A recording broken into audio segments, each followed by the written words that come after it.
Welcome to Burlap Teachers. Enjoy the video. You start by selecting 1 to 3 cohesive images that tell the same visual story. Why? Because consistency makes your grid read as a single brand. First, straighten and crop to a 4, 5, or 16:9 ratio, then adjust exposure by small amounts like +0, 3 to +0, 8 to avoid clipping.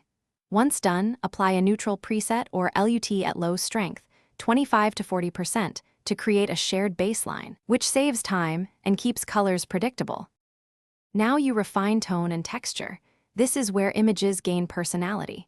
Start by setting white balance to match mood, warmer for intimate skin tones, cooler for minimalist aesthetics, because color temperature changes emotional perception.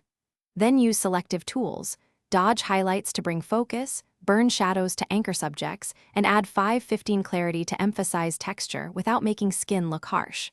Finally, tweak color wheels, lift midtones slightly, and nudge green hues by about. Finish by adding small, consistent finishing touches. Apply grain around 3 to 8% and a subtle vignette between -5 and -15 to keep eyes focused and textures organic. Export settings matter. Save as sRGB JPEG at 1080px width and about 80% quality to preserve look on Instagram.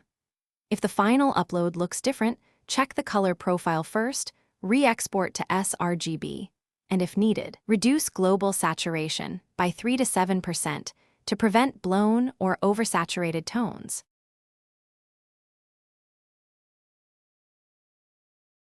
Thanks for watching. Consider subscribing if this video helped you.